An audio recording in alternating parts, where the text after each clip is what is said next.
This is the 24-valve Cummins diesel that will be going in my 1999 Ford F-350.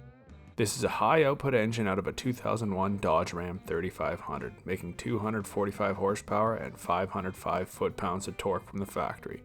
In today's episode, I'll be finishing up the oil supply and drain for the turbo, replacing the oil pan gasket, and installing the new fast DDRP lift pump. At the end of the video, we will be attempting to fire it for the first time on the stand. Stay tuned to see if it will run or not.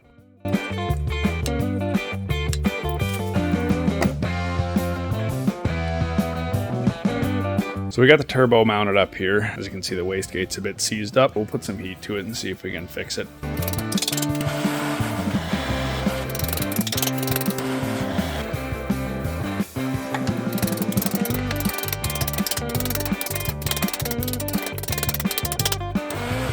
So I got this wastegate freed up.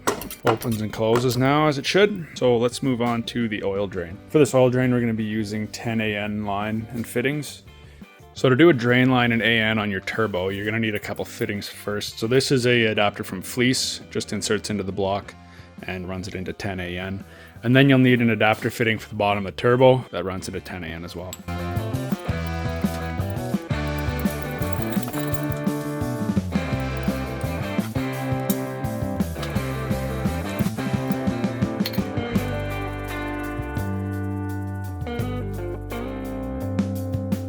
So if you compare the Fleece fitting with the stock fitting, you can see that the Fleece one's got 2 O-rings and then the stock one's got 1. So that just makes it better, I guess. It's a good idea to apply some oil or lubricant to the O-rings to help them go in easier and not bind up.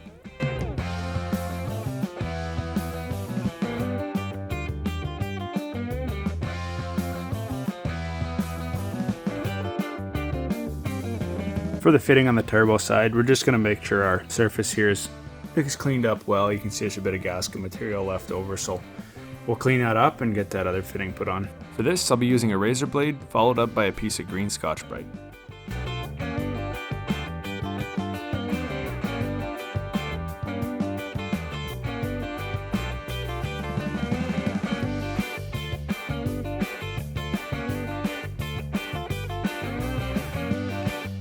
I'm using a little red Loctite on the bolts to secure the fitting because it's all I had. A little heat and this stuff comes apart pretty easy.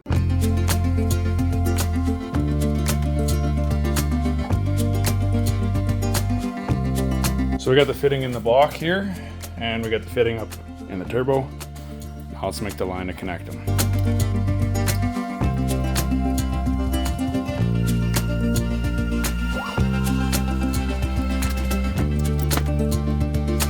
The taper on the line does a few things. It marks where I want to cut, and because I'm using a zip disc, it acts as a guide to help get a straight cut, which is important for a proper seal in the fitting, and it also helps prevent the nylon covering from fraying.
I apologize for the next couple minutes of footage looking a little off. I recorded in HDR and it didn't work out like I planned. I'm still figuring out this video thing.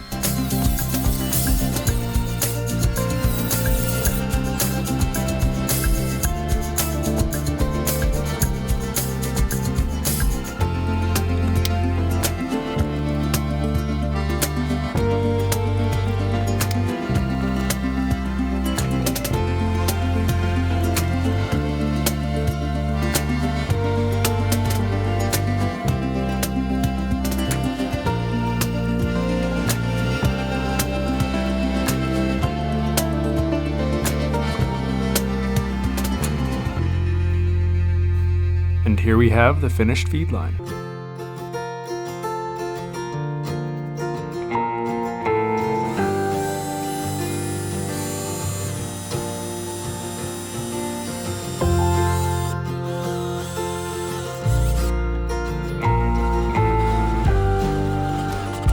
It's generally not a good idea to tap holes with a drill, but I'm doing it anyway.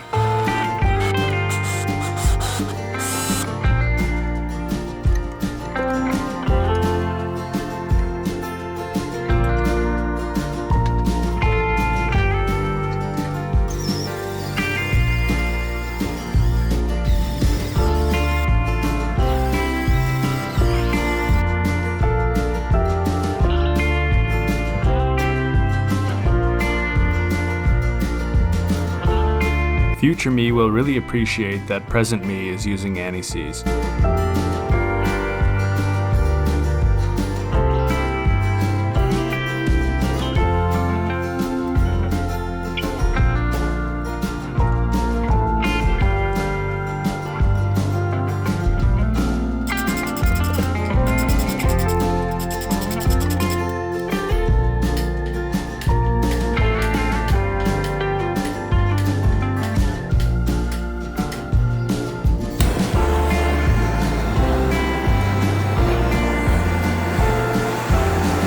If you have the thread left, sometimes tightening a seize bolt a little before backing it out can help work them loose and prevent them from breaking.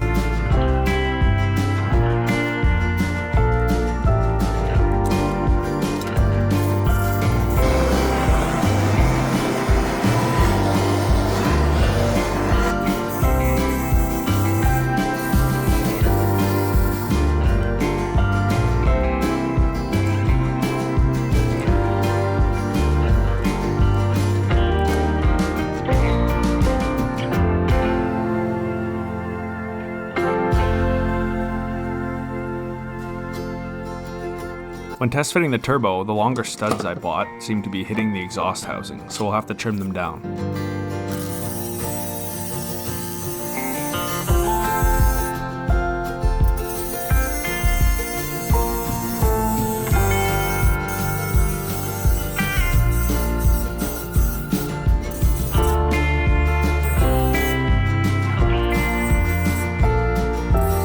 When cutting down studs or bolts, a good trick to make your life easier is to thread a nut on first. Then when you finish the cut and back it off, it will clean up the burrs and make threading the nut back on much easier.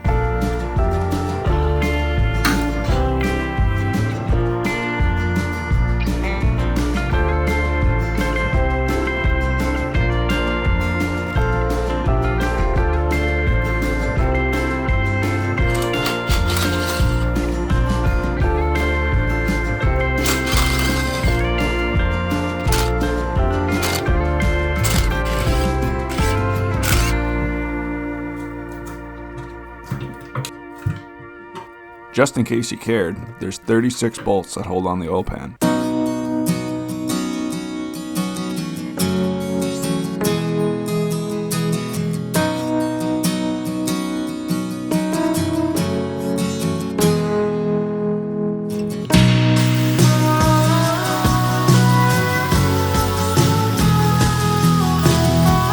I'm applying a very fine film of Permatex, the right stuff, to each side of the gasket here.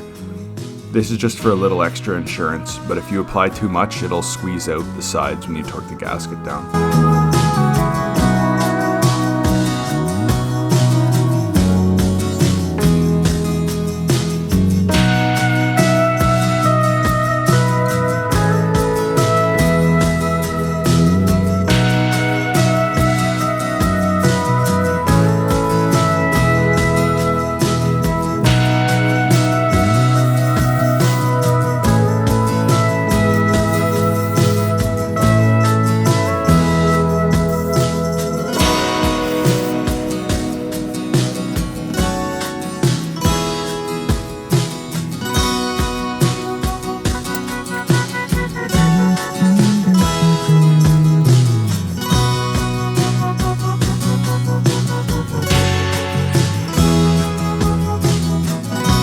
The gasket maker is also really handy for helping to keep the gasket in place.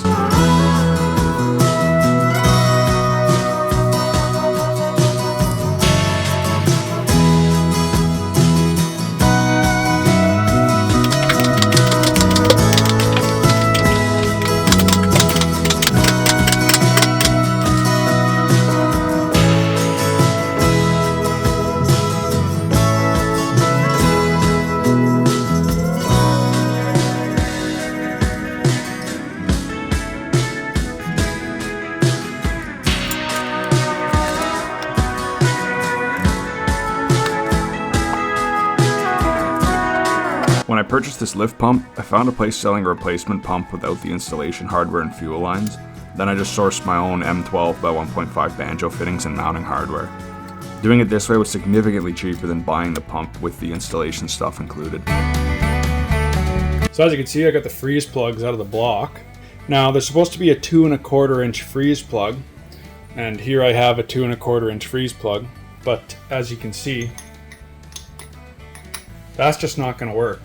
Cummins sells 10 thou oversized freeze plugs, but the quote I got at my local parts store was 25 bucks a freeze plug. So we're not going to be doing that. I have another solution. So I got the socket here, beveled the edges a little bit, and it fits in the freeze plug. So what we're going to do is put this in the vise and press the freeze plug open just a little bit so that it'll press in there tightly. You can see this freeze plug is about 2.262 inches. And on my block, I've got about 2.7 inches. So that's smaller than the hole in the block, as we've seen. So let's open this up and see if we can get it a few thou bigger.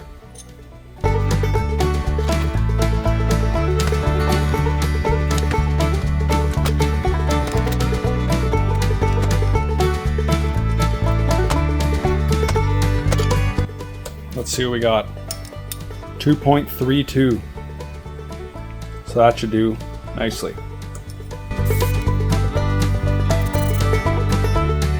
For this, I like to use a little bit of the right stuff. Our good old friend. And just smear some on the inside, on the block side. And then I'm going to put a little bit on the freeze plug side as well.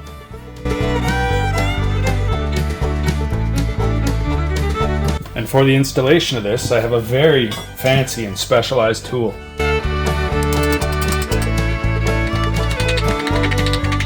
Now we'll evenly push it in and get it seated just past the bevel.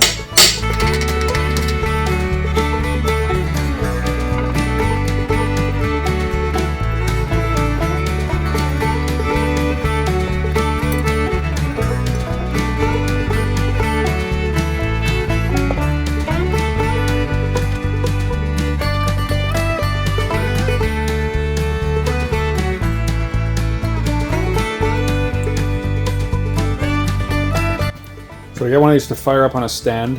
I'll put it up on the screen. So this one's going to be 12 volt key on. This one is 12 volt hot all times, and this is 12 volt relay. So this is connector C125, C126. The only thing you have to do on that side is run the black tan wire to ground. Alright, so I got this wiring mess all sorted out. Let's see if this thing will fire up.